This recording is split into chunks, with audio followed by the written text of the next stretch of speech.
हे hello everyone. अभिनव नाम है मेरा। स्वागत करता हूँ एक बार फिर से आप लोगों का आपके अपने YouTube channel maths by Abhinav Rajput में और मेंस मॉक सीरीज में। Okay, so from this class we are going to start mains mock series. इसमें ना हम लोग लाइव मॉक्स करेंगे। जितने भी लाइव मॉक है मैं पूरी कोशिश करूँगा कि जो द पंडित्स और आरबीई इनका जो लाइव मॉक है वो करवाएं। और अगर हमारा मेंस का कोर्स जो चल रहा है वो अगर टाइमली फिनिश होता है तो हम कुछ और मॉक्स भी करवाएं आपको। ठीक है, तो मेरा टारगेट है कि एटलीस्ट 15 से 20 मॉक मैं आपको करवाऊं ताकि एक तरह से आपको भी आइडिया हो जाए कि टोटल मतलब एग्ज़ाम देना कैसे है। ठीक है, अभी मैं आपको बता दूं हम लोग ये जो मॉक है ये बेसिकली हर सैटरडे संडे को लाइव होता है द पंडित्स ऐप पर या उनके वेबसाइट पे। तो वहाँ से जाके आप लाइव अटेम्प्ट किया करो। देखो, अटेम्प्ट करोगे तो ज़्यादा फ़ायदा है। देखो, क्लास देखने का तो फायदा है ही, लेकिन अटेम्प्ट देखने के बाद आपको पता चलेगा कि आपने क्या किया था और मैं यहाँ क्या करवा रहा हूँ। तो लाइव मॉक में ना देखो बेसिकली किस किस का लाइव मॉक होता है। एक होता है द पंडित्स का, ठीक है, एक होता है हमारा आरबीई का और एक है ऑलिव बोर्ड का। ठीक है, ये तीनों मॉक्स तो आपको देने ही चाहिए। ठीक है, तीनों ही देने चाहिए। मैं इनका सॉल्यूशन नहीं करवा सकता ऑलिव बोर्ड का, बाकी दोनों का करवा सकता हूं। ठीक है, बहुत बच्चे कमेंट करेंगे कि सर ऑलिव बोर्ड का भी करवा दो। सो ऑलिव बोर्ड के लिए मेरे पास कॉपीराइट स्ट्राइक आ चुका है, कॉपीराइट स्ट्राइक है। ओके, तो दैट मीन्स कि इन्होंने अलाउ नहीं किया है लाइव मॉक सॉल्यूशन करवाने के लिए मुझे। ठीक है, तो इसीलिए हम उसका जो मॉक है उसका सॉल्यूशन नहीं कर सकते, लेकिन आरबीई और द पंडित्स का हम कर सकते हैं। ठीक है, तो इन फ्यूचर हम लोग ऐसे और भी मॉक्स करेंगे जो even maths by Abhinav Rajput channel पे जो 10 मॉक्स डले हुए हैं। हालांकि लास्ट ईयर मैंने उसका सॉल्यूशन करवाया था, बट अगर टाइम मिलेगा तो हम दोबारा कर लेंगे। ठीक है, एक बार और करवा दूंगा मैं उसका, लेकिन वो तब होगा जब हमारा जो मेन सीरीज चल रहा है। जो बच्चे सीजीएल 2024 की मेंस की तैयारी कर रहे हैं, आपको पता होगा बेसिकली हमारा ना एक मेन सीरीज भी चल रहा है। आप प्लेलिस्ट, चैनल के प्लेलिस्ट पे जाके देख सकते हो या वीडियो के डिस्क्रिप्शन में भी मैं लिंक डाल दूंगा। ये हमारा शेड्यूल है, टोटल 21 क्लासेस होनी है। 21वीं क्लासेस कोऑर्डिनेट ज्योमेट्री की होगी। अगर आप देखते हो तो 5 अक्टूबर पार हो चुका है और अभी तक ये सारे चैप्टर्स डल चुके हैं। इसमें मेनली इसमें हम लोग करते क्या है, 2011 से लेके 2023 तक सीजीएल या सीएचएसएल मेंस में जो भी क्वेश्चंस आया है हमने उनको चैप्टर वाइज कंपाइल कर दिया है और फिर उसका सॉल्यूशन हम लोग इन दिन पे करवाते हैं। ठीक है, ये दिन डाल रखा है। इस दिन मैं आपको टोटल कंप्लीट वीडियोस मिल जाती है। जैसे ज्योमेट्री में ऑलमोस्ट मैंने 400 प्लस क्वेश्चंस करवाए हैं, रेशियो में 175 क्वेश्चंस है, परसेंटेज में 115 116 क्वेश्चंस है, ऐसे ही सब में 150 200, एडवांस में अप्रॉक्स 300 के करीब है और जो अर्थमेटिक है उसमें 200 के करीब क्वेश्चंस मिलेंगे। तो वो आपके मेंस के लिए सफिशिएंट है। ओके, अब हम स्टार्ट करते हैं। अगर मैं मॉक का लेवल बताऊं तो इट्स काइंड ऑफ मॉडरेट था। ठीक है ना, बहुत टफ था। ठीक है, ईजी तो बिल्कुल नहीं था। ठीक है, मॉडरेट लेवल मैं कहूंगा इसको। ठीक है, अभी देखो क्वेश्चन क्या है, हम क्वेश्चन स्टार्ट करते हैं। बहुत हो गई बातें। एक कार्ड निकाला जा रहा है फ्रॉम अ वेल सफल डेक ऑफ 52 कार्ड्स। 52 कार्ड्स में से एक कार्ड निकाला गया है। If each outcome is equally likely calculate the probability that the card will not be a diamond. देखो, कुल मिला के टोटल 52 कार्ड्स होते हैं, जिनमें से डायमंड होते हैं 13 स्पेड होता है, 13 हर्ड होता है और 13 क्लब होता है। तो 13 सब होते हैं। तो अगर आप देखोगे तो डायमंड आने की प्रोबेबिलिटी कितनी है, 13 अपॉन में 52 यानी 1 अपॉन में 4। ओके, 1 अपॉन में 4 ये डायमंड आने की प्रोबेबिलिटी है। बट आपसे पूछा है विल नॉट यानी 1 में से 1/4, तो 3/4 इज योर आंसर। हमने प्रोबेबिलिटी चैप्टर करवा दिया है, उसमें ये क्वेश्चंस आपको मिल जाएगा। ओके, दूसरा देखो, हम बहुत ज़्यादा टाइम खराब नहीं करेंगे आप लोगों का। मेंस का बैच है, मैं पूरी कोशिश करूंगा as fast as I can. मैं पूरी तरह से पूरी कोशिश करूंगा कि फास्ट करवाऊं ताकि हम ज़्यादा से ज़्यादा क्वेश्चन कम टाइम में करवाएं।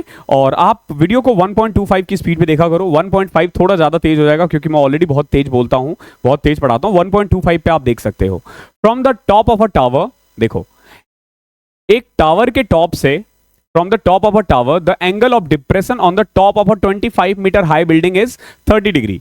एक 25 मीटर हाई बिल्डिंग के टॉप से जो डिप्रेशन है, एंगल ऑफ डिप्रेशन है। देखो एंगल ऑफ डिप्रेशन हालांकि ऐसे होता है ये, लेकिन हम सीधा ये लिख सकते हैं कितना, 30 डिग्री, क्योंकि ऑब्वियस सी बात है ये ट्रांसवर्सल लाइन का काम करता है।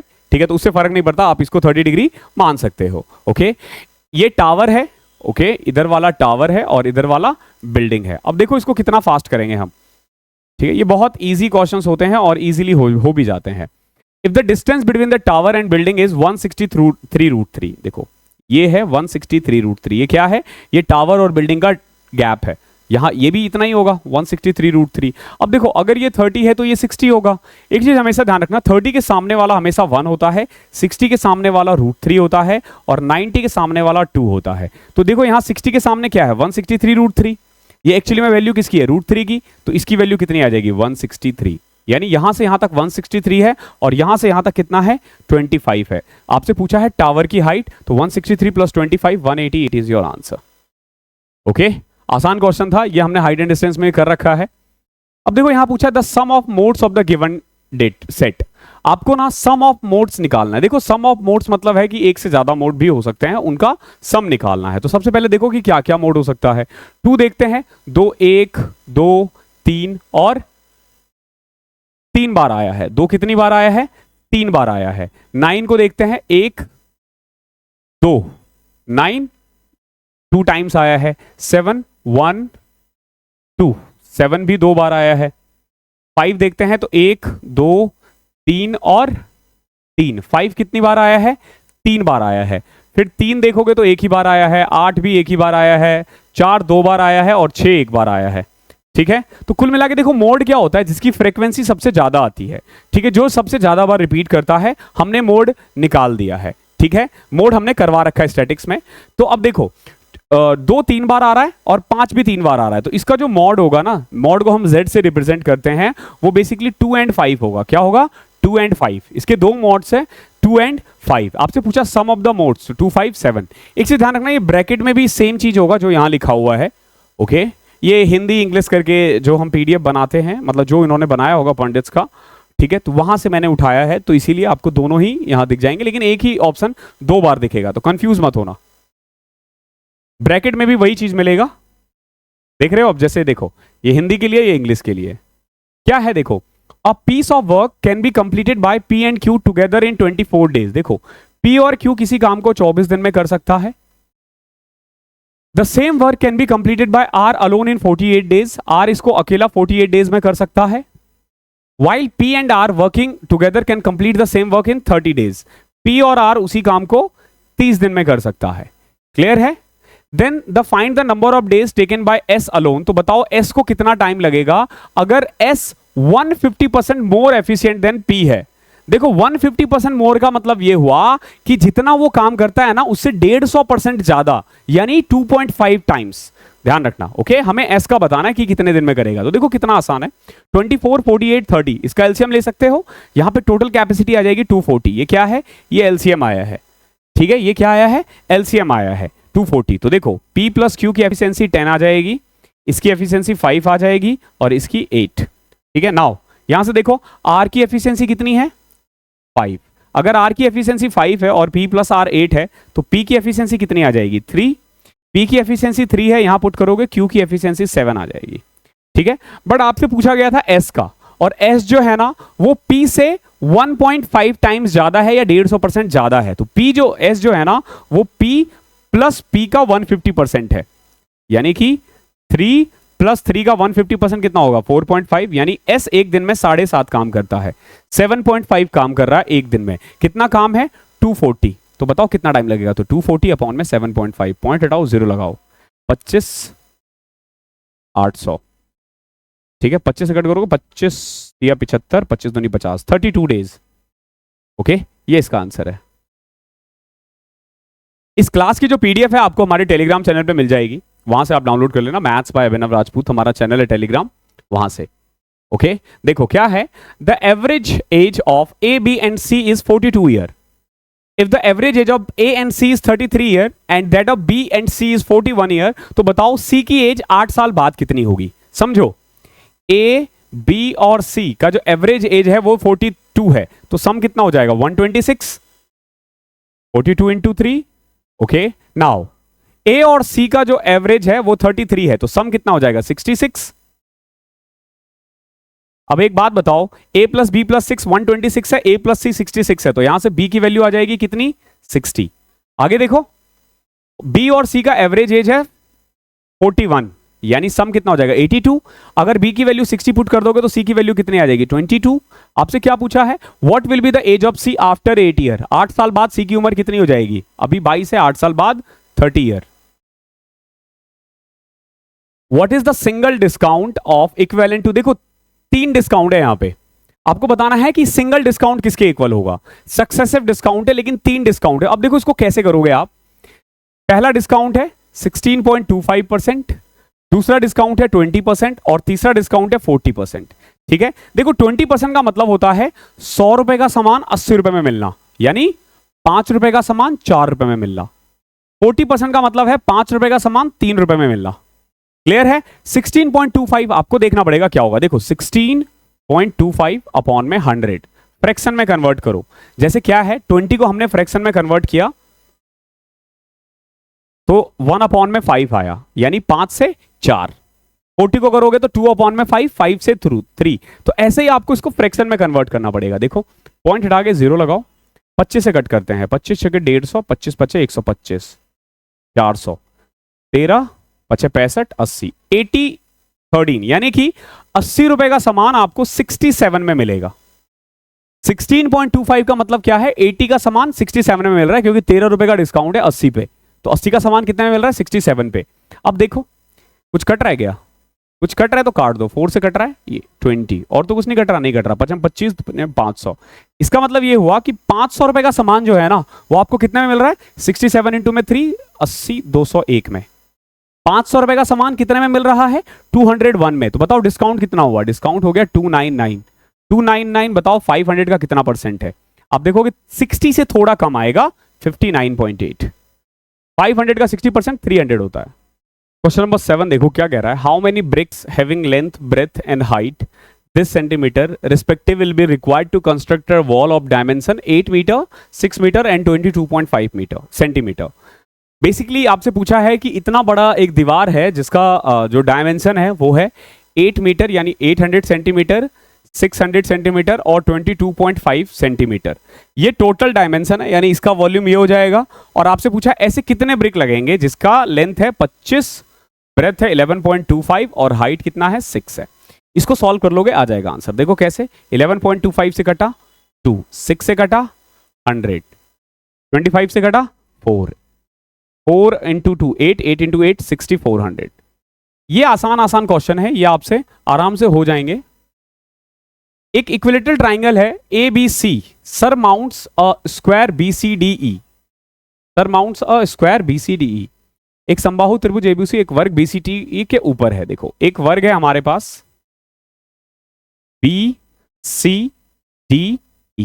हमारे पास एक स्क्वायर है BCDE, इसके ऊपर क्या है, एक स्क्वायर इक्विलेटरल ट्राइंगल है ABC। ओके, आपसे क्या पूछा है, what is the value of EFC। F is the intersection point of BC and AE, यानी A और E को मिलाना है हमें। अभी एक चीज देखो, ये F है, ये क्या कहता है वो बाद में। अब देखो इससे हम क्या क्या वैल्यू फाइंड कर सकते हैं, समझना। एक तो ये देखो कि ABC एक इक्विलेटरल ट्राइंगल है, इसका मतलब ये हुआ कि BC AB और AC बराबर है। तो अगर AB BC के बराबर है तो AB BE के बराबर भी होगा ना, ऑब्वियस सी बात है, क्योंकि ये स्क्वायर है, स्क्वायर के चारों साइड्स बराबर है। दैट मीन्स कि ये और ये साइड बराबर है, तो ये एंगल और ये एंगल भी बराबर होगा। ठीक है, अब समझो ये 90 है, ये 60 है, 150 तो यही हो गया। तो यानी ये कितना होगा, ये होगा 15 डिग्री, ये भी 15 डिग्री। अब देखो ये 15 है, ये 60 है, तो ये कितना हो जाएगा 105, तो ये भी 105, ये 75, ये भी 75। अब आपसे क्या बोला है, देखो EFC 105 प्लस AED ये कितना होगा। देखो अगर ये पूरा 90 है, ये 15 है, तो ये 75 होगा, प्लस डबल ऑफ FAC ये देखो ये पूरा 60 था, ये 15 था, तो 45, और 45 का डबल कितना होता है 90। सो 180 प्लस 90, 270 इज योर आंसर। ठीक है, बहुत आसान है, इसमें ज्यादा कॉम्प्लिकेशन करने की जरूरत है नहीं आपको।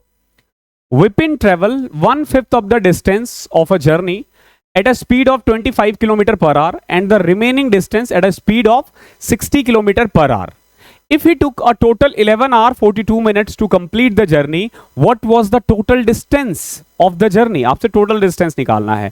देखो कितना आसान है, ये क्या कह रहा है, he travel 1/5 at a speed 25 kilometre per hour and rest कितना होगा 4/5 ना, किस स्पीड से 60 किलोमीटर पर आवर की स्पीड से।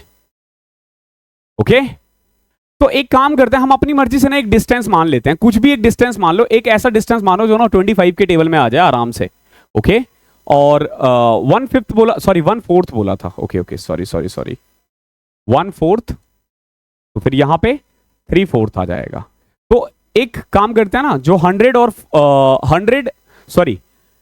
4 और 4 की टेबल का ना कोई भी एक डिस्टेंस एज्यूम कर लेते हैं। तो एक काम कर लेते हैं, 400 मान लेते हैं। अगर 400 है तो 1/4 कितना होता है 100 किलोमीटर, और 3/4 यानी रिमेनिंग 300 किलोमीटर। तो कुल मिला के आप देखोगे 100 किलोमीटर गया है ये 25 की स्पीड से, कितना टाइम लगेगा 4 आवर की। 300 किलोमीटर गया है 60 की स्पीड से, कितना टाइम लगेगा 5 आवर लगेगा। यानी टोटल लगा है 9 आवर। कितनी देर में, टोटल 400 किलोमीटर में इसको 9 घंटे लगे हैं।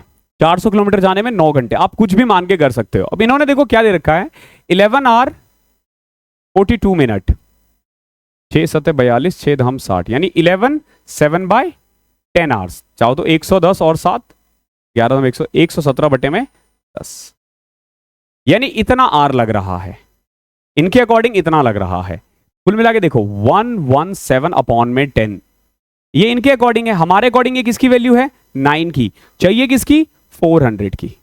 वैल्यू किसकी चाहिए, किसकी इज द की, इससे आ जाएगा आंसर। देखो 0 से 0 कटा, 9 से कट किया, 9 3 27, 13 इंटू में 4 520, 520 किलोमीटर। कोई दिक्कत, और आसान था तो हो ही जाएगा। बाकी चेक करने का एक तरीका ये भी था कि जो भी आंसर आएगा ना वो 4 के टेबल में आना चाहिए। ये नहीं आ रहा, ये नहीं आ रहा, इन्हीं में से कोई एक होगा। 1/4 बोला है ना, पॉइंट में नहीं आएगा, ठीक है। तो इसका सीधा आप इस तरीके से वैल्यू किसकी चाहिए किसकी मेथड से निकाल सकते थे। देखो दे रखा है P और Q और R का रेशियो दे रखा है। देखो P ratio Q ratio R दे रखा है, कितना 5:6, और Q और R का कितना है 8:7। बगल वाले को बिठा दें, ठीक है। 2 सब में कॉमन आ रहा है, 3 और 4, तो ये रेशियो आ जाएगा 20, 24 और 21। P Q और R का रेशियो आ गया। आपसे क्या पूछा है, P plus Q 44, R plus P 41, ratio Q plus R 45, 44 41 45, 44 41 45, option number B, ये इसका आंसर है। क्वेश्चन नंबर 11 देखो, pipe A can fill a tank in 6 hour. देखो एक पाइप है ए, वो किसी भी टैंक को ना 6 घंटे में भर सकता है। पाइप बी है, वो 9 आवर्स में खाली कर सकता है। आपसे पूछा है दोनों ओपन को एक साथ चला दिया गया है, how many hours should be close so that the tank is filled in 8 hours after how many hours. यानी दोनों को तो स्टार्ट कर दिया है, लेकिन आपसे पूछा है कि कितनी देर बाद बी को बंद कर दिया जाए ताकि ए उसको 8 घंटे में भर सके। यानी व्हाट वी कैन से कि ए जो है ना 8 के 8 घंटे काम किया है, ए ने 8 के 8 घंटे काम किया, बी ने थोड़ी देर काम किया। तो सबसे पहले ये देखो 6 और 9 का एलसीएम आ रहा है 18, यानी इसकी एफिशिएंसी 3 और इसकी -2। क्लियर है, क्लियर है ना। अभी देखो अगर ए अकेला 8 घंटा काम करे ना तो ये टोटल 24 लीटर पानी भर देगा, लेकिन एक्चुअली में कैपेसिटी तो 18 लीटर ही है ना, बट ये 24 लीटर क्यों भरा, क्योंकि ऑब्वियस ही बात है बी भी काम कर रहा था और बी का काम था निकालने का, तो बी ने कितना पानी निकाला होगा 6, हमें 18 की जरूरत है, यानी ये 6 लीटर रिसाव हो गया होगा, जल रिसाव 6, और ये 6 लीटर को निकालने में बी को कितना टाइम लगेगा, बी 1 घंटे में 2 लीटर निकालता है, तो 6 निकालने में 3 घंटा लगेगा उसे। तो 3 आवर्स बाद बी को क्लोज कर दो, 3 आवर्स बाद बी को क्लोज कर दो, आंसर आ जाएगा। क्वेश्चन नंबर 12 देखो, बहुत प्यारा क्वेश्चन है, एक कंडीशनल प्रोबेबिलिटी का है। क्या कह रहा है, एक डाई को ना थ्रो किया गया है 2 बार, sum of the number appeared is observe to be 6। Sum कितना आ रहा है 6 आ रहा है. What is the conditional probability that the number 4 has appeared in at least one? और क्या चांसेस है कि वो 4 कम से कम एक बार तो आया ही है, उनमें से कम एक बार आया ही होगा. देखो कंडीशनल प्रोबेबिलिटी क्या है ये ध्यान रखना. What you know अपॉन में what you want. ठीक है, ये एक सिंपल सा कंसेप्ट होता है कंडीशनल प्रोबेबिलिटी का. व्हाट यू नो अपॉन में व्हाट यू वांट. क्या आपको पता है, क्या आपको चाहिए. ठीक है, क्या आपको पता है, क्या आपको चाहिए. देखो सबसे पहले इसने क्या बोला है, एक डाई को थ्रो किया गया है. Sum of the number appearing is observe to be 6. Basically 6 आ रहा है सम. ये वो वाला चीज हो गया जो आपको पता है, जो आपको पता है कि सम कितना आ रहा है, 6 आ रहा है. ठीक है, मतलब जो आपको चाहिए एक्चुअली में, व्हाट यू वांट, ये चाहिए आपको. What is the conditional probability that the number 4 has repeat at least once. ये शायद आपको कंफ्यूज करे. देखो इसमें ना 2 सैंपल स्पेस दे दिया जाएगा, 2 सैंपल स्पेस दे देगा. एक का नाम हम ई देंगे और एक का नाम हम एफ देंगे. ठीक है, कंडीशन जो है ना, कंडीशन हमेशा वो ई होगा. ई क्या है, कंडीशन. जो भी कंडीशन दे रखा है, what is the condition probability that the number 4 has appeared at least one.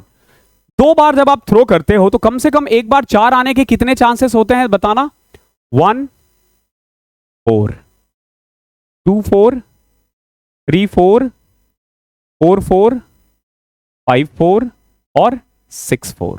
इसके अलावा 4 1 4 2 4 3 4 4 तो ले लिया हमने, 4 5 4 6. ठीक है, 5 6 हटा दो, 4 5 होगा ना, सॉरी 5 4 होगा. ठीक है, तो टोटल अगर आप देखते हो तो इतने चांसेस है जिसमें कि 4 कम से कम एक बार तो आ ही रहा है. एफ क्या है, जो ऑलरेडी आपको पता है, जो आपको ऑलरेडी पता है. क्या पता है, अ डाइस थ्रो ट्वाइस, 2 बार उछाला गया है. सम कितना आ रहा है, 6. सम 6 आने के चांसेस होते हैं 1 5 2 4 3 3 4 2 5 1. क्लियर है.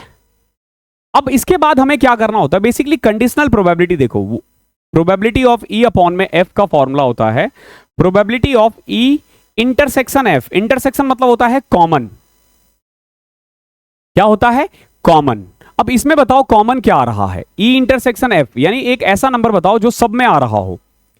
तो एक तो देखो 2 और 4 4 और 2, 2 और 4 4 और 2, यानी ये 2 कॉमन है. कौन कौन सा, एक 2 4 और एक 4 2, यही कॉमन है ना. तो अगर आप प्रोबेबिलिटी ऑफ ई अपॉन में एफ देखोगे तो टोटल सैंपल स्पेस होते हैं 36, तो ये आएगा 2 अपॉन में 36. और अगर प्रोबेबिलिटी ऑफ एफ देखोगे तो 3 2 5 अपॉन में 36. टोटल सैंपल स्पेस जब आप 2 बार किसी भी डाइस को उछालते हो या थ्रो करते हो तो 36 बनते हैं. तो देखो ई इंटरसेक्शन एफ 5 अपॉन में 36, सॉरी 2 अपॉन में 36, और ये आ जाएगा आपका 5 अपॉन में 36. 36 से 36 कट गया, 2 अपॉन में 5 is your answer. Conditional probability बहुत ही इंपॉर्टेंट टर्म है, आजकल आता है. तो अभी बहुत सारे हम लोग मॉक्स करने वाले हैं, उसमें आता रहेगा, डोंट वरी. जो भी कंसेप्ट आपका छूटा हुआ है सब इसमें आ जाएगा. क्वेश्चन नंबर 30 देखो, ये मेरे अकॉर्डिंग अगर आप देखोगे तो इस पूरे मॉक का सबसे बढ़िया क्वेश्चन था. ओके, अभी तक का, मतलब 13वें क्वेश्चन में. मैंने पूरा पेपर देखा नहीं है, मैं भी आपके साथ ही कर रहा हूं, लेकिन आई डोंट थिंक इससे अच्छा क्वेश्चन होगा. बहुत प्यारा क्वेश्चन है. देखो क्या कह रहा है, समझना, थोड़ा बेसिक से करोगे तो आराम से हो जाएगा. 120 लीटर ऑफ मिक्सचर है मिल्क और वाटर का, और मिल्क और वाटर का रेशियो है 11:13. देखो 120 लीटर था, जिसमें से 11:13 है मिल्क और वाटर का. इसमें से हुआ क्या है कि 30 लीटर जो मिक्सचर है ना वो ट्रांसफर कर दिया गया है अनदर कंटेनर बी में. एक और कंटेनर है बी. तो पहले देखो इसमें से 30 लीटर मिक्सचर यहां पे आ चुका है. पहले क्या आया है, 30 लीटर ऑफ मिक्सचर, और फिर उतना ही पानी इसमें डाल दिया गया है. ओके, उतना ही पानी इसमें डाल दिया गया है. और फिर क्या किया इन्होंने, उसके बाद दोबारा से 48 लीटर उसमें से निकाल के इसमें दोबारा डाल दिया गया है. कितना, 48 लीटर. एक बार 30 लीटर और एक बार 48 लीटर, यानी टोटल जो बी की कैपेसिटी है ना वो 78 है. तो पहला काम तो ये होना चाहिए कि जो भी ऑप्शन आएगा ना 78 के टेबल में आएगा, जो भी आंसर आएगा वो 78 के टेबल में आएगा, या 78 को डिफाइन करते हुए आएगा, आप ऐसे समझ लो, ठीक है। हालांकि जरूरी नहीं है लगे, लग भी सकता है, नहीं भी लग सकता है, क्योंकि पॉइंट्स में भी तो होता है ना आंसर। अब देखो, अगर आप देखते हो 30 लीटर पहले, तो 30 लीटर में से बताओ दूध की क्वांटिटी कितनी होगी, 11/24 ना, यानी कि 6 पंचे 30, 6 चौके 24, 55/4, यानी कि पहले वाले लॉट में इसको मिल्क कितना मिला होगा, 55/4 लीटर। क्लियर है? पहले वाले लॉट में मिल्क कितना मिला होगा इसको, 55/4 लीटर। कोई दिक्कत इसमें? तो दिक्कत नहीं है ना, अब आपको इसमें दिक्कत नहीं होनी चाहिए। 55/4 लीटर पहले वाले लॉट में इसको इतना मिल्क मिल गया, बचा हुआ पानी होगा, बचा हुआ पानी हम बाद में निकालेंगे।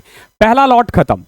अभी देखो कितना पानी निकाला गया था, आउट ऑफ 120 30 लीटर निकाल दिया गया था। कुल मिलाकर आप कह सकते हो कि 1/4 निकाल दिया गया था। कितना निकाल दिया था? 1/4 पानी निकाल दिया। यानी कि इनिशियली 120 में जो रेशियो था मिल्क का वो 11/24 था, 11/24 था इनिशियली, टोटल का 11/24, जिसका 1/4 मिल्क बाहर आ चुका है। ऑब्वियसली बात है, पानी भी इतना आया, बट अभी हम सिर्फ मिल्क पे फोकस करते हैं।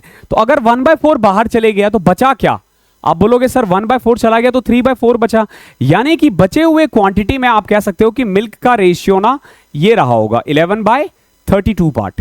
कितना? 11/32 पार्ट। यानी ये 30 लीटर निकालने के बाद जो भी पानी बचा होगा ना, जो भी उसमें दूध और मिक्सचर बचा होगा, उसका 11/32। तो कुल मिला के व्हाट वी कैन से कि ये जो 48 लीटर था ना, जो दूसरे लॉट में निकला है 48, इसका 11/32 पार्ट क्या है?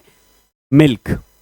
कर दो इसको सॉल्व, 16 3 16 2 यानी 33/2 लीटर, 33/2। तो इसको मैं 66/4 लीटर भी कह सकता हूं, 33/2 को 66/4 भी कह सकता हूं। यानी देखो, पहले लॉट में इतना मिल्क मिला, दूसरे लॉट में इतना मिल्क मिला, तो टोटल मिल्क कितना हो गया भैया बताओ, इसको ऐड करो, 66 121/4 इतना मिल्क है out of 78 litre, out of 78 litre. एक बात बताओ, अगर 78 लीटर में 121/4 लीटर मिल्क है तो पानी कितना होगा? 78 दूनी 156, 312, 312 में से 121 घटाना 191। क्या पूछा आपसे? The ratio of water to milk. तो वाटर है 191 और मिल्क है 121, 191 ratio 121 is your answer. This is your answer. बहुत ही प्यारा क्वेश्चन था, थोड़ा सा कंसेप्ट का यूज करोगे आंसर आ जाएगा। क्वेश्चन नंबर 14 देखो क्या है। At a certain time in a park the number of heads and the number of legs of tiger and human visitor were counted. Human और टाइगर का लेग और head count किया गया है। हेड की बात करें तो 77 है और लेग के बारे में बात करें तो 210 है। ठीक है, सिंपल सी बात है, इसको ऐसे किया जाता है। देखो, चाहे आदमी हो या टाइगर हो, हेड तो सबका एक ही है। तो मैं क्या करूंगा, एक बार मैं मान लूंगा कि सारे के सारे टाइगर है और एक बार मैं मान लूंगा सबके सब मैन है। ठीक है, कितने लोग थे टोटल, मतलब हेड कितने थे? 77। अगर 77 हेड है तो लेग कितना होगा? अगर मैन हुआ सबके सब तो 154 और अगर सब टाइगर हुआ तो 308, बट है कितना? 210। यहां से ना आप रेशियो निकाल सकते हो। ठीक है, 46 10 56 और 92, ये रेशियो आ जाएगा। ठीक है, 28 रेशियो 46, 14 रेशियो 23। ठीक है, 23 4 37 10 47। क्या पूछा है? Number of tigers. तो टाइगर्स तो ये है 14/23, यानी 77 का 14 अपॉन में, ये हमने कुछ सब्सट्रैक्शन में गलती कर दी क्या? 46 10 56 210 108 98 आएगा यहाँ पे। 14 इंटू में 4 56, 14 इंटू में 7, 4 रेशियो 7 है, 4/11 28, ये नंबर ऑफ टाइगर्स है। ठीक है, सिंपल एलिगेशन से हो जाएगा। ये क्वेश्चन बचपन से करते आ रहे हैं। देखो, if a is equal to this, b is equal to this, find the sum of b and reciprocal of e। a आपसे पूछा है sum of b and reciprocal of a, यानी b + 1 अपॉन में a आपको निकालना है। a कितना है? a² - b² लगा दो यहां पे, a - b a + b, 61 minus 37 24, 61 plus 37 61 7 68 30 98 और नीचे 58 40 98 और 18 कटा 4 अपॉन में 3। तो ए की वैल्यू 4 अपॉन में 3 आ गई, तो 1 अपॉन में ए क्या आ जाएगा 3/4।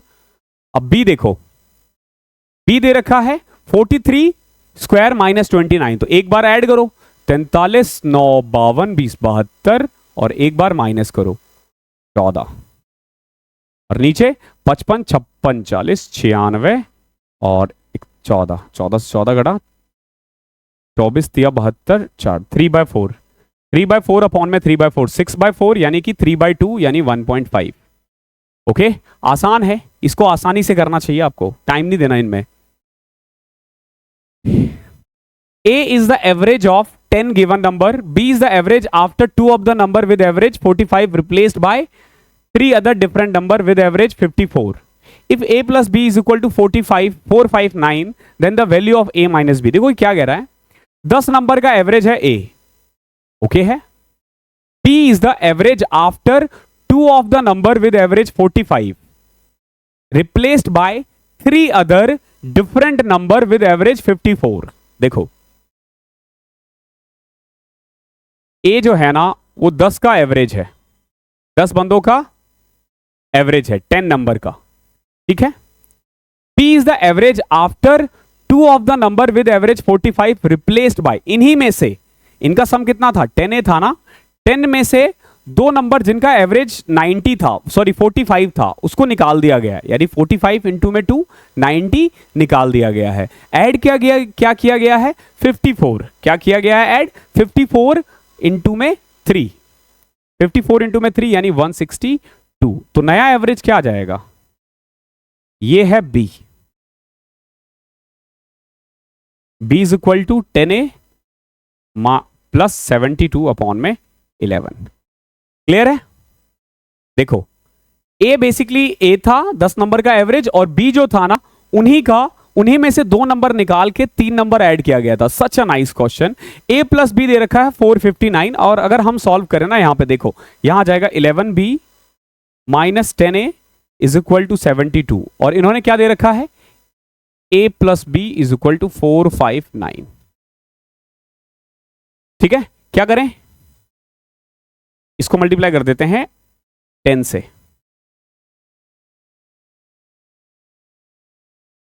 Ten B plus 10A is equal to 4590। Add करो 21B is equal to 4662। B is equal to 21 दूनी 42 B आ गया 222। ओके, तो बताओ A कितना आएगा, 222 घटा दो इसमें से, 9 में से 2 गए 7, 5 में से 2 गए 3, 4 में से 2 गए 2, 237। क्या पूछा आपसे A माइनस बी घटा दो इसमें से, 15 इज योर आंसर। बहुत प्यारा क्वेश्चन था, दिमाग लगाना था, ठीक है। ये मेंस है, बहुत बच्चे क्या करेंगे ना, छोड़ देंगे, बोलेंगे यार टफ क्वेश्चन बना रहा है, ये ऐसा तो पेपर आता नहीं एग्जाम में। अरे भैया आता है, ठीक है, छोड़ना नहीं है इसको। 17 देखो, Rahul marked an article 45% above it's cost price.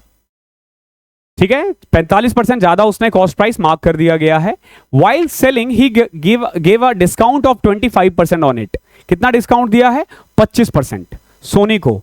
Soni sold it for ₹225 more than on which she purchased it. जितने में उसने खरीदा था उससे 225 रुपए और ज्यादा में बेच दिया है। Selling price of Sony is 15% above the actual cost price of the article. तो find the selling price of Rahul. देखो बड़ा प्यारा क्वेश्चन है, अच्छा क्वेश्चन बनाया इन्होंने। Rahul marked an article 45% above its cost price। देखो अगर हमने कॉस्ट प्राइस को 100 मान लिया तो मार्क्ड प्राइस कितना आ जाएगा 145। ठीक है, 145। While selling he give a discount of 25%, और बाद में क्या किया गया है, इसने 25% डिस्काउंट दे दिया। 25% यानी 1/4, इसका 1/4 निकालो, 4 तिया 12 36.25, यानी एक्चुअली में सेलिंग प्राइस कितना है? 145 में से घटाओगे तो 108.75, यानी कि अगर कॉस्ट प्राइस 100 रुपए है तो सेलिंग प्राइस 108.75 है। ये किसके लिए है? ये है राहुल के लिए। राहुल ने इतने का खरीदा, इतने का बेचा है। अब बात करते हैं सोनी को। सोनी ने इसे खरीदा है 108.75 में, और सोनी ने इसको बेच दिया है जितने में भी खरीदा था ना उससे 225 रुपीज ज्यादा में। कितने में? 225 रुपीज ज्यादा में। और ये जो इसने टोटल सेलिंग प्राइस किया है ना, जो भी इसका कॉस्ट प्राइस था, आई मीन 108.75 प्लस में 225 रुपीज। ध्यान रखना ये रेशियो है, इसमें ऐड मत कर देना। ये जो अभी हमने किया था ना, ये 100 से इमेजिन करके किया है, तो हम इसमें ऐड नहीं करेंगे इसको। अब आप देखो, the selling price of Soni is 15% above the actual cost price. ये जो इसने 225 रुपए एक्स्ट्रा में बेचा है ना, अगर हम अपने अकॉर्डिंग देखें तो कॉस्ट प्राइस 100 रुपए है, सोनी ने इससे 15 रुपए ज्यादा में बेचा है, 15%, यानी सोनी ने कितने में बेचा है? 115 रुपए में। बट देखो समझना, ये 115 कैसे आया है? क्योंकि सोनी जितने में बेच रही है ना, वो एक्चुअल कॉस्ट प्राइस जो हमने इमेजिन किया था उससे 15% ज्यादा है, यानी 100 इमेजिन किया तो 115। तो हमारे अकॉर्डिंग कितना ज्यादा में बेच रहा है? इसने, सोनी ने इतने में खरीदा और इतने में बेच रही है, तो आप देखोगे 6.25। कितना ज्यादा? 6.25 ज्यादा। बट ये लोग ये कह रहे हैं कि 225 है, तो व्हाट वी कैन से कि 6.25, 225 6.25 की वैल्यू है। चाहिए किसका? Find the selling price of Rahul. Rahul का सेलिंग प्राइस ये है, हमसे पूछा गया है 108 माइनस 0.75 की वैल्यू। इसको सॉल्व करना पड़ेगा, तब जाके आंसर आएगा। देखो कैसे, 6 को कटोगे 25, 4 4 4 4 4 16 16 32 4 36 से कट जाएगा ये। ठीक है, देखो 6.25 को 25 से काटोगे तो 4 से कट रहा है। अगर 25 को 4 से कट कर रहा है तो 225 कितना होगा? 9 इंटू 4 36 हो जाएगा। ओके, अब 36 को मल्टीप्लाई कर दो इनसे। तो पहले मैंने 100 से किया तो 3600, फिर जब मैं 8 से करूंगा तो 240 और 48 288, और 36 को 0.75 से किया तो 27। सच अ नाइस क्वेश्चन, बहुत प्यारा क्वेश्चन है ये, बहुत प्यारा क्वेश्चन है। थोड़ा सा आपको दिमाग लगाना था और आंसर आ जाएगा, हल्का सा दिमाग लगाना था। अच्छा क्वेश्चन था ये भी। क्वेश्चन नंबर 18 देखो, a solid cube whose total surface area is this is cut into 27 cubes of equal volume. देखो, जिसका सरफेस एरिया दे रखा है उसको 27 क्यूब्स ऑफ इक्वल वॉल्यूम में डिवाइड कर दिया गया है। What will be the lateral surface area of 8 such cube? Lateral surface area का फॉर्मूला होता है 4a², और ऐसे 8 है टोटल, तो बताओ 32a²। तो पहले मेनली आपका काम है a निकालना। पहला काम क्या है? a है। तो एक सॉलिड क्यूब जिसका टोटल सरफेस एरिया 7776 है, यानी 6a² कितना है? 7776। तो a² इज इक्वल टू 6 कम 6 6 दूनी 12 6 9 54 6 6 36। तो a की वैल्यू यहां से आ जाएगी 36। ओके, a की वैल्यू कितनी है? 36, यानी जिस सॉलिड क्यूब की बात कर रहा है उसका साइड कितना है? 36। अब देखो, इसको पिघला करके 36 इंटू 36 इंटू 36, ए की क्यूब को पिघला करके 27 छोटे छोटे क्यूब्स बनाए गए हैं जिसका साइड कितना है? a। ओके, सॉल्व करें। देखो 3 तिया 9 तिया 27, 3 से कटा 9 12 12 3 12, तो a की वैल्यू 12 आ जाएगी। क्या पूछा आपसे? 32a²। क्यों? क्योंकि ऐसे 8 का lateral surface area, lateral surface area होता है 4a²। ठीक है, 4a², तो 32² यानी 32 इंटू में a², 12 को ऑल स्क्वायर 144 होता है। देखो 32 को 144 से कैसे करोगे? पहले 32 को 100 से किया 3200, फिर मैंने क्या किया? 32 को 50 से कर दिया 16, यानी 4800 हो गया। बट हमें 144 से करना था, तो जो हमने 6 फालतू किए थे ना, आप घटा देते हैं। तो 30 छके 180, 192 घटा दो इसमें से, 4608। कैलकुलेशन ऐसे होता है, बाकी आप जैसे ठीक लगे आपको आप कर सकते हो, बट स्प्लिट वाइज मुझे हमेशा बेस्ट लगता है। क्वेश्चन नंबर 19 देखो क्या है। A square minus A B plus B square 32 है, ए की power 4 minus A square B square plus B की पावर 4 इतना है। एक तो आपको ये पता होना चाहिए, क्या पता होना चाहिए कि a की पावर 4 प्लस b की power 4 minus A square B square is equal to होता है A square plus B square minus A B, A square plus B square plus A B से। ठीक है, ये फॉर्मूला होता है। ठीक है, ये दे रखा है कितना 1056, ये कितना दे रखा है 32, तो निकालना क्या है A square plus B square plus A B निकाल दो।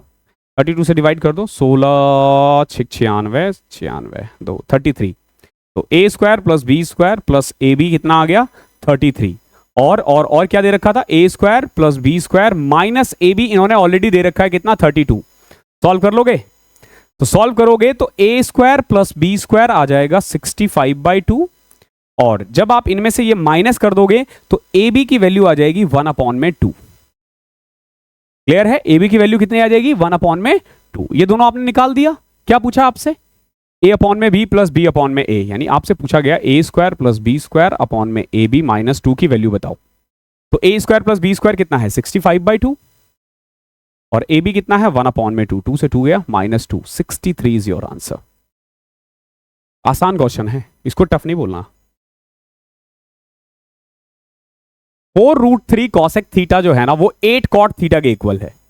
देखो 4√3 कॉसेक थीटा यानी 1 में sine theta is equal to 8 cot theta यानी cos theta by sine theta. Sine से sine cancel, cos theta is equal to √3/2।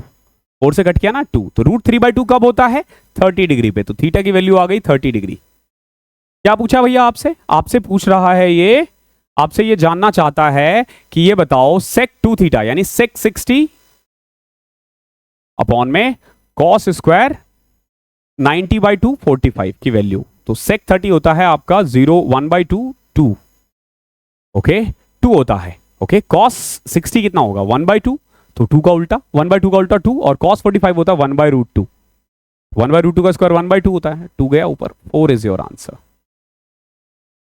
Okay है, I hope clear होगा। Question number 20वां 21वां देखो, इफ अ 9 डिजिट नंबर, क्या है 9 digit number 4 8 9 x 6 3 7 8 y divisible by 72।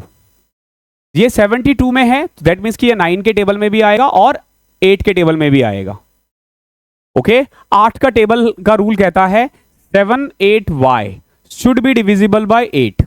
Okay और 9 का rule क्या कहता है सम कितना आ रहा है 4 8 12 9 21 6 27 3 30 7 37 8 45 45 plus x plus Y should be equal to 9 का टेबल कह लो। ठीक है, तो x प्लस वाई की वैल्यू आइदर 9 होगा या फिर x प्लस वाई की वैल्यू 18 आएगी। ठीक है, 18 वाले केस में x और y की वैल्यू दोनों बराबर है, तो ये प्रैक्टिकली कम लग रहा है बट आ सकता है, कोई जरूरी नहीं है कि ना आए। ठीक है, तो एक बार देखो इन दोनों में से कोई भी एक चीज फॉलो करेगा। यहां देखो पहले 8 का लगा, 8 के लिए आखिरी का 3 डिजिट चेक करते हैं, ध्यान रखना। तो 8 से कट करने के लिए 8 9 72 6 8 8 64, y की वैल्यू 4 आ रही है। y की वैल्यू कितनी आ रही है 4 आ रही है। ठीक है, या फिर क्या कोई और वैल्यू पुट किया जा सकता है। देखो 8 से जब आप कट करोगे ना इसको, देखो 7 8 y को 8 से कट करोगे तो 8 9 72, तो यहां 6 बचा। अब एक बात बता 6 के ऊपर क्या लगाऊं कि मैं 8 के टेबल में आ जाए, तो सिर्फ 4 पॉसिबल है, तो y की वैल्यू 4 है, तो y की वैल्यू 4 पुट करोगे तो x की वैल्यू 5 आएगी और यहां पे x की वैल्यू 14 आएगी। 14 को रिजेक्ट कर दो क्योंकि हमें सिंगल डिजिट में चाहिए होता है आंसर। ओके, तो x 5 y 4, क्या पूछा है √20x यानी 100 प्लस में 11y यानी 44, 144 का रूट 12 होता है। आसान है क्वेश्चन। क्वेश्चन नंबर 22वां, इन एन इलेक्शन, एक इलेक्शन हो रहा है, 10% of the total votes were declared invalid, 10% vote जो है वो इनवैलिड हो गया है and they can not cast their vote. ठीक है, were declare and they can not cast their vote. Out of the valid votes the winner got 3105 votes which is 25% more than the loser. देखो भैया loser से 25% ज्यादा का मतलब है कि लूजर को अगर 4 वोट मिला है तो विनर को कितना मिला है? 5। ठीक है, तो आउट ऑफ, और लूजर और विनर मिला के कितना मिला है? 9। लूजर को 4, विनर को 5, और 10% ऑफ वोट्स इनवैलिड था, यानी 10 में से एक इनवैलिड था। वैलिड कितना हो गया? 9। वैलिड हो गया 9। 9 को 4 और 5 में डिवाइड कर दो। यहां दे क्या रखा है? Out of the valid vote the winner got 3105। 3105 किसकी वैल्यू है? 5 की। चाहिए किसकी? आपसे पूछा find the total number of votes, 10 की वैल्यू चाहिए, डबल कर दो, 6210 इसका आंसर हो जाएगा। एक तो तरीका ये था। अब दूसरा तरीका भी आसानी है, देखो क्या है। 100 था वोट, 10 हो गया इनवैलिड। वैलिड कितना? 90। और वैलिड वोट के लिए कह रहा है कि जो लूजर है ना, उससे 25% ज्यादा विनर को मिला है। तो अगर लूजर को 4 मिला है तो विनर को 5 मिलेगा, या 100 मिला है तो 125 मिलेगा। रेशियो में कन्वर्ट करोगे 4:5 आएगा। और 90 को जब आप 4 उसमें करोगे तो 40 और 50, ये विनर को मिला और ये लूजर को मिला है। 3105 वैल्यू है 50 की, तो बताओ 100 की कितनी होगी? 6210 is your answer. Question number 23। बच्चे इसमें भी घबरा जाते हैं। क्या है question? Under root 162 into 288 upon में 208 इंटू में 468। अरे सभी के ऊपर तो रूट है ना, तो सबको एक साथ ले आओ, और पॉइंट के बाद हर जगह 2 नंबर है तो डेसिमल भी हटा दो। इसको सॉल्व करो, आंसर आ जाएगा। 12 के टेबल में यह आ रहा है, ये आ रहा है क्या? 8 से कट करें क्या? 18, 4 7 28, 4 दूनी 12, सोचो मत, कर दो। 117। ये 9 से कट रहा है, 9 8 72, 9 एकम 9, 9 9 9 9 3 27, 13 9 117। ठीक है, 13 से कट रहा है ये, 13 एकम 13 नहीं कट रहा। इधर देखते हैं, 8 से, 8 दूनी 16, 8 6 48। ठीक है, 2 से कट रहा है ये, 81 और 13। तो कुल मिला के देखो, अंडर रूट 81 अपॉन में 13 इंटू 13, रूट से बाहर आके क्या होगा? 9/13। अब पता नहीं आपने इसको कितना टाइम दिया होगा, बट इतना ही टाइम डिजर्व करता है। Okay, question number 24। पार्टनरशिप के क्वेश्चंस थोड़े से अच्छे होते हैं। रेशियो वाले में वीडियो में मैंने ना सारे मेंस के क्वेश्चंस करवाए हुए हैं, एक बार वो देख लेना, उससे बाहर नहीं आएगा। मैं थोड़ा पानी पी लेता हूं।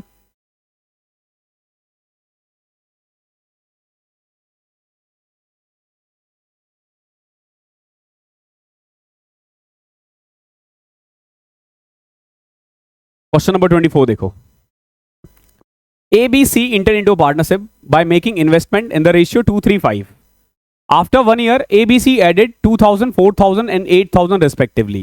And after another year, A again added 2,000, whereas B and C withdraw rupees 2,000 and 10,000. If at the end of the 3-year, profit of A is 9,750 out of 3,3,750.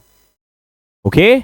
Find the investment of B for the 3rd year. तो तीसरे साल में बी का कितना investment होगा? Such a nice question, calculative भी है, अच्छा क्वेश्चन है। देखो, बी को मिला है 9,750 आउट ऑफ 3,3,750। ठीक है, तो अगर मैं इसको सॉल्व करूं, 25 से कट करा तो 25 तिया 75, 25 नमा 225, 25 एकम 25 या 75, 185। ठीक है, 3 से कट करो 13, यानी आउट ऑफ 45 ए को कितना मिला है? 13 रुपीज। आउट ऑफ 45 ए को 13 रुपीज मिला, ये रेशियो है। अब देखो, ए, बी और सी। ए ने लगाया है 2x, बी ने लगाया है 3x, सी ने लगाया है 5x। 12 महीने तक बिल्कुल ठीक था, कोई दिक्कत? 12 महीने तक बिल्कुल ठीक था। अब देखो, आफ्टर 1 ईयर ए ने 2,000 रुपए ऐड कर दिए हैं, यानी 2x प्लस 2,000 12 महीने के लिए। बी ने लगाए हैं 4,000 रुपए ज्यादा, यानी 3x प्लस कितना? 4,000 12 मंथ्स के लिए। ओके, और सी ने 5x प्लस 8,000 अगले 12 महीने के लिए। क्लियर है? ये तो 2 साल हो गए ना। अब तीसरे साल में देखो ये क्या कह रहा है, तीसरे साल में ए अगेन एडेड 2000, इसने 2000 रुपए फिर से लगाए हैं, यानी 2x प्लस 4000 12 महीने के लिए। बी ने कितना लगा दिया है, 2000 रुपए वापस ले लिया है, यानी 3x प्लस 2000, ओके, 12 महीने के लिए। और सी ने, देखना अभी तुरंत आ जाएगा आंसर, 10,000 रुपए निकाल लिए, यानी 5x माइनस 2000 12 के लिए। ठीक है, ए का पहले साल, दूसरे साल, तीसरे साल का इन्वेस्टमेंट, बी का तीनों साल का दे रखा है। अब देखो, अगर मैं 12 कॉमन ले लूं, इसको ऐड करूंगा ना, तो 6x प्लस 6000 आ रहा है। यहां देखो 12 सब में कॉमन आ रहा है, 3x 3x 3x 9x plus में 6000। और यहां से भी देखोगे तो 12 कॉमन आ रहा है सब में, 5x 5x 5x 15x, 8 में से 2 गए 6000। तो एक्चुअली में देखोगे तो ये है रेशियो, ये तीनों क्या है, ये रेशियो आ गया है, 6x प्लस 6, 9x प्लस 6 और 15x प्लस 6000। तो कुल मिला के अगर आप ए और इनका देखोगे तो ए को है 6x प्लस 6000 और बी और सी का है 9 plus 15 24x, 15 plus 9 24x plus 6000। और इसका जो रेशियो है ना, सॉरी 12000, इसका जो रेशियो आएगा ना वो 13:22 आएगा। ठीक है, क्यों भैया, ये ए को मिला है, बी और सी को 22 रुपए मिला है, सॉरी 32 रुपए, ओके 32 रुपए, क्योंकि टोटल 45 रुपए है ना। अभी देखो 6 कॉमन ले लिया ऊपर से, x प्लस 1000, 6 कॉमन ले लो यहां से, तो 4x प्लस में 2000 is equal to 13/32। Cross multiply करते हैं, 32x प्लस में 32000 is equal to 52x plus में 26000।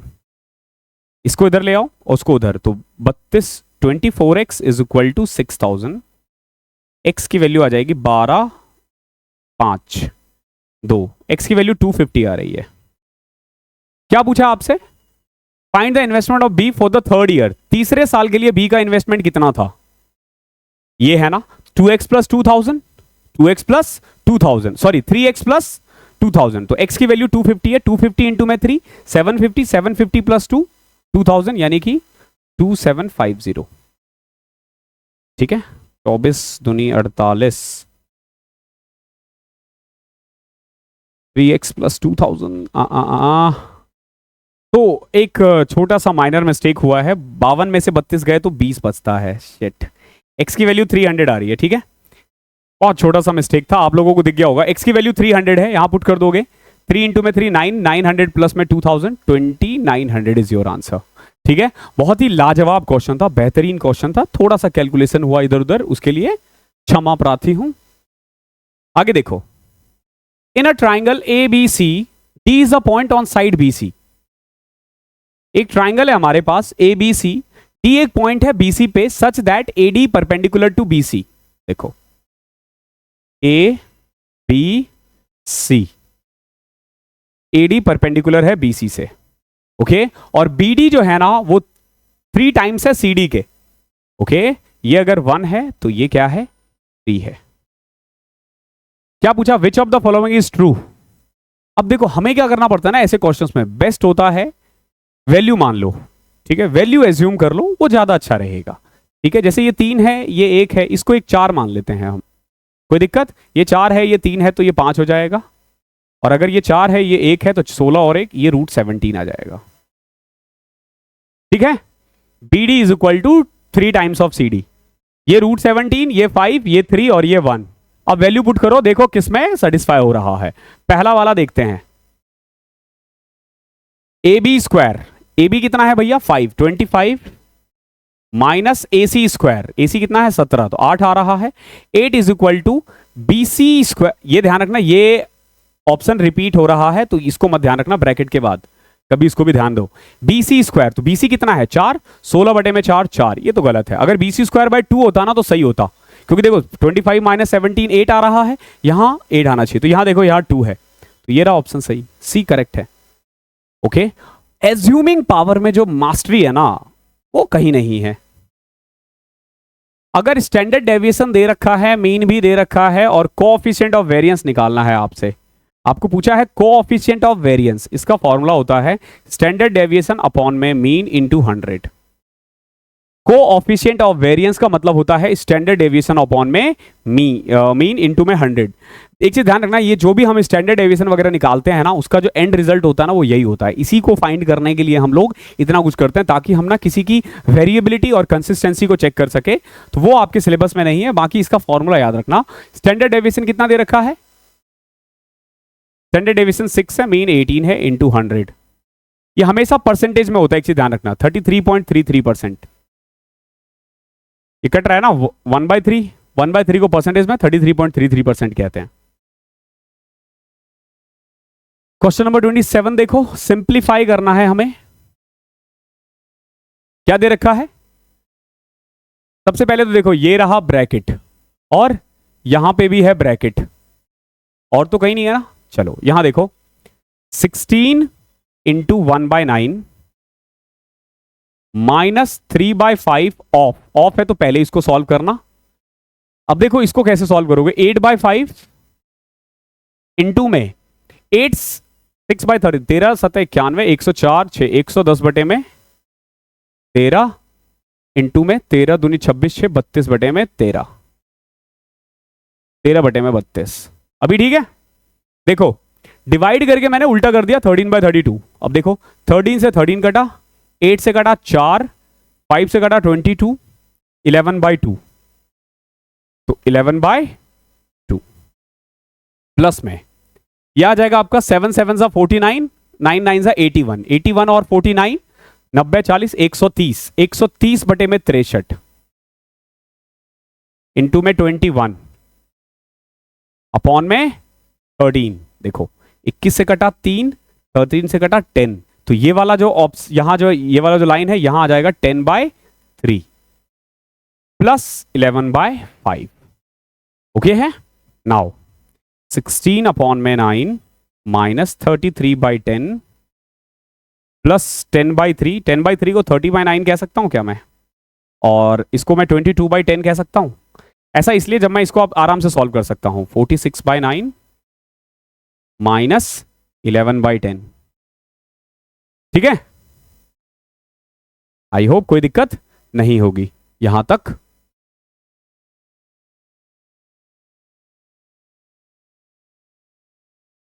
$460 माइनस 99 अपॉन में 90,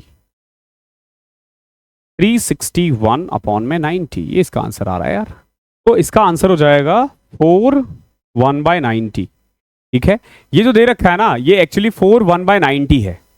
ठीक है? ये मैंने लिखने में आई थिंक उतारने में गलती हुई है, ये है 4/1 अपॉन में 90। ठीक है? ऑप्शन नंबर बी है।